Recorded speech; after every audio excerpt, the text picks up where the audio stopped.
ఈ దేశంలో ఏ నాయకుడైనా ఏ నాయకురాలైనా ఒక పార్టీ పెట్టవచ్చు. పార్టీ పెట్టి ఎక్కడైనా పోటీ చేయవచ్చు. ఏ ప్రాంతంలో అయినా ఏ రాష్ట్రంలో అయినా నిరభ్యంతరంగా పోటీ చేయొచ్చు. ప్రజాస్వామ్య భారతదేశంలో అది అందరికీ ఉన్న హక్కు, రాజ్యాంగం ఇచ్చిన హక్కు, బాబాసాహెబ్ అంబేద్కర్ ఇచ్చిన హక్కు, అందులో ఏం అనుమానం అక్కర్లేదు. కానీ ఏ ప్రాంతంలో అయితే మీరు పోటీ చేయాలనుకుంటున్నారో ఆ ప్రాంత ఆకాంక్షలు, ఆ ప్రాంత పరిస్థితులు, ఆ ప్రాంత ప్రజలు, వారి యొక్క మానసిక స్థితిగతులు, వారి యొక్క పోరాటాలు, వారి యొక్క త్యాగాలు కూడా మీరు తెలుసుకోవాలి. వారి మీద అభిమానం ఉండాలి. నేను అడుగుతా ఉన్న పవన్ కళ్యాణ్ గారిని వల్ల, మీరు కొత్తగా పోటీ చేసేది ఏముందండి? జనసేన 2023లో పోటీ చేయలేదా? మీరు చేశారు కదా అసెంబ్లీ ఎన్నికల్లో. మొన్న మున్సిపల్ ఎన్నికల్లో కూడా పోటీ చేశారు కదా 350 వార్డులో. కొత్తగా చేసేది ఏముంది? అండ్ ఇంకోటి, మిమ్మల్ని ఎవరు ఆపుతున్నారు? 2018లో చంద్రబాబు నాయుడు గారు వచ్చారు, పోటీ చేశారు. 23లో మీరు పోటీ చేశారు. పోటీ చేయండి, ఎవరు వద్దంటున్నారు. కానీ మీరు ఇక్కడికి వచ్చి మాట్లాడేటప్పుడు ఇదేదో ఆషామాషిగా ఏర్పడ్డ రాష్ట్రం కాదు, ఇదేదో అనాయాసంగా వచ్చిన రాష్ట్రం కాదు. వేల మంది బలిదానాలతో, రక్తంతో తడిసిన నేల ఇది తెలంగాణ. కాబట్టి ఇక్కడికి వచ్చినప్పుడు 1-2 సార్లు ఆలోచించుకుని మాట్లాడాలి. నేను ఒక మాట అన్నారు, ఆయన అడ్డుకుంటున్నారు. ఎవరు అడ్డుకుంటున్నారు మిమ్మల్ని? ఏదో ఊహాజనితమైన ఒక ప్రపంచం సృష్టించుకొని ఎవరు అడ్డుకున్నారు మిమ్మల్ని? 2018లో పోటీ చేస్తే అడ్డుకోలేదు, 23లో పోటీ చేస్తే అడ్డుకోలేదు. ప్రజలు అడ్డుకున్నారు. మేమేం చేస్తాం దానికి?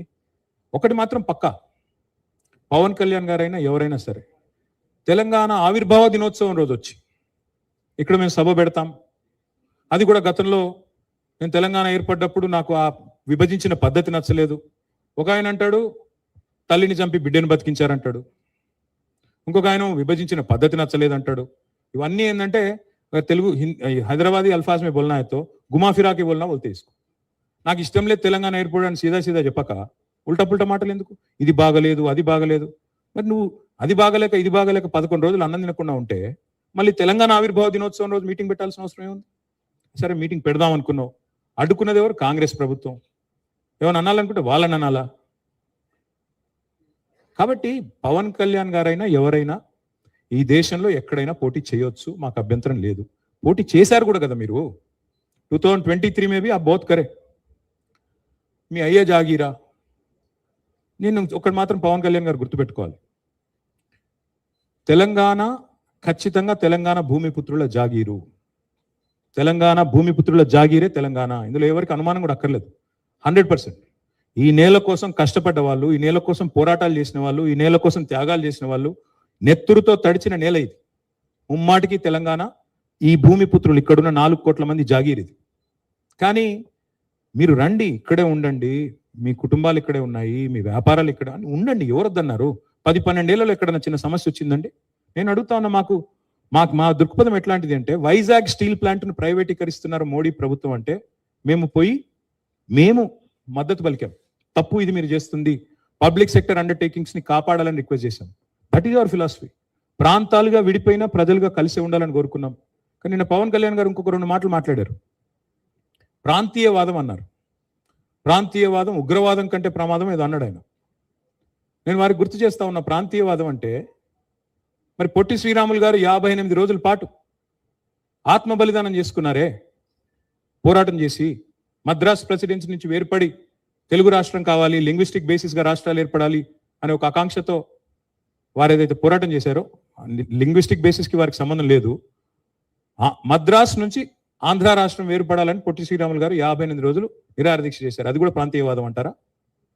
ప్రాంతీయవాదం అంటే నేను ఇంకో ప్రశ్న అడుగుతా ఉన్నా పవన్ కళ్యాణ్ గారిని. మోడీ గారు ఇవాళ ఆయన ప్రాంతం మీద అభిమానంతో, ప్రాంతీయవాదంతో తెలంగాణకు వచ్చిన ఇండస్ట్రీలను కొట్టుకొని పోతా ఉన్నాడు. కేన్స్ అనే పరిశ్రమ ఇక్కడ పెట్టాల్సి ఉంటే, ఇక్కడ ఒప్పందం కుదుర్చుకుంటే మా హయాంలో, మా గవర్నమెంట్లో దాన్ని తీసుకుపోయి గుజరాత్లో పెట్టించారు. మైక్రాన్ అనే సంస్థ ఇక్కడ పెట్టాల్సి ఉంటే, పెట్టుబడి పెట్టేది ఉంటే దాన్ని తీసుకుపోయి గుజరాత్లో పెట్టుకున్నారు. మరి జాతీయవాదం ముసుగులో చేస్తున్న ఈ ఆర్థిక ప్రాంతీయవాదం కరెక్టా? ఏది కరెక్టు? అంటే ప్రధానమంత్రి గారు గుజరాత్కే ప్రధానమంత్రిగా వ్యవహరించడం కరెక్టా? చెప్తారా దీనికి సమాధానం పవన్ కళ్యాణ్ గారు? కాబట్టి ప్రాంతీయవాదం, ఇంకో మాట చాలా విచిత్రమైన మాట అన్నారు నిన్న ఆయన. ఇంకొన్ని రోజులైతే జనగణమన పాడరు. మాకు జనగణమన మాకు నేర్పించాల్సింది ఏం లేదు. దేశభక్తి గురించి మాకు పవన్ కళ్యాణ్ గారి దగ్గర పాఠాలు నేర్చుకోవాల్సిన అవసరం లేదు.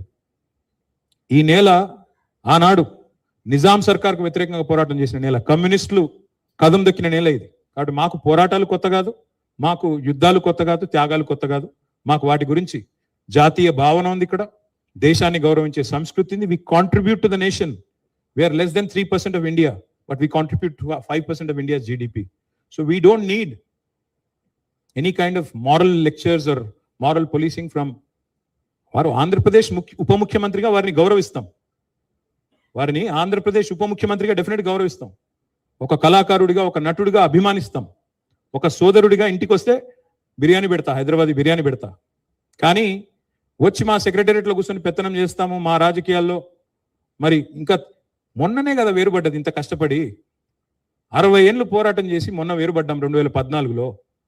మొన్న చంద్రబాబు నాయుడు గారు రానే వచ్చే 2018లో, మళ్ళీ ఇప్పుడు మీరు కూడా వస్తారు 2023లో. That's all I'm saying. Last word I will like to say on this. Pawan Kalyan గారిది మధ్యన ఓజీ ఇన్ సినిమా వచ్చింది. I would like to remind my brother Pawan Kalyan, we have a Telangana OG KCR. ఇక్కడ మా కేసీఆర్ గారు ఉన్నారు, ఆయన చాలు మాకు. He will take care of us, he will take care of the state and our issues.